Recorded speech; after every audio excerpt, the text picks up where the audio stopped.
3. Gomistic, a increíble historia do can de goma.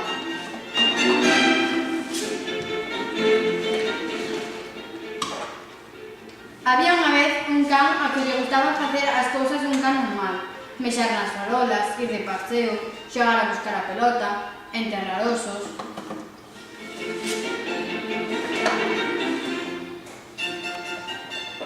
Pero Gomistic tiña unha doble personalidade. Era un superhéroe. Un día estaba de patrulla e ouiu un berrido de socorro. Acudiu ao río e rescatou a unha nena que se estaba afogando.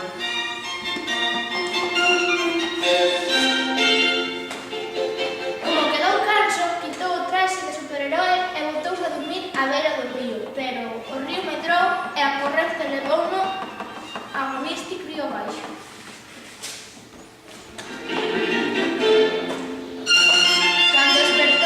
Atopouse pechado nunha gaiola feita de pulgas.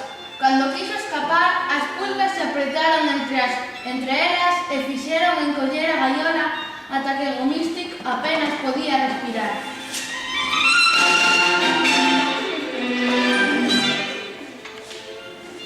Ao pouco rato foi visitar o rei das pulgas, que lle contou que a súa filla, a princesa Picofina, estaba enferma e precisaba unha medicina que se tiraba dunhas plantas das montañas. O rei ofreceulle a liberdade a cambio de ir buscar a flor ás montañas. Gomistic aceptou e o rei mandou que axudasen Piquiño e Picón, as dúas pulgas máis escollidas da cidade.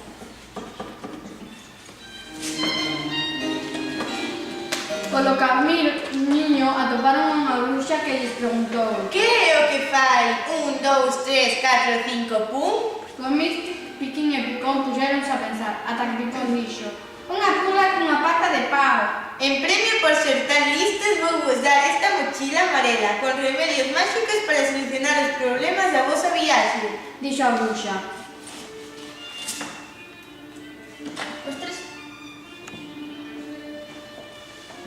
Os tres amigos seguiron o seu camiño e atopáronse cun paso moi estreito, polo que non podían pasar. Así que abriron a mochila e atoparon un paquetiño que dicía: para os camiños estreitos. Os tres se botaron os pós máxicos do paquete por riba e diminuíron de tamaño, e así puderon pasar pola fenda entre as montañas.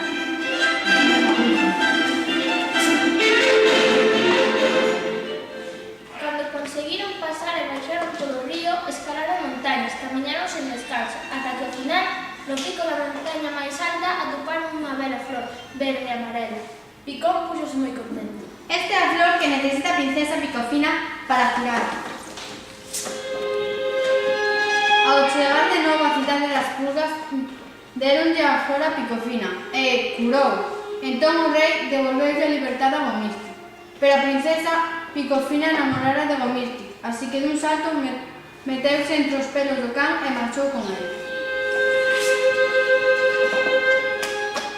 E viviron felices e contentos, aínda que de cando en vez se enfadan, cando se teñen que enfadar, porque son un can e unha pulga.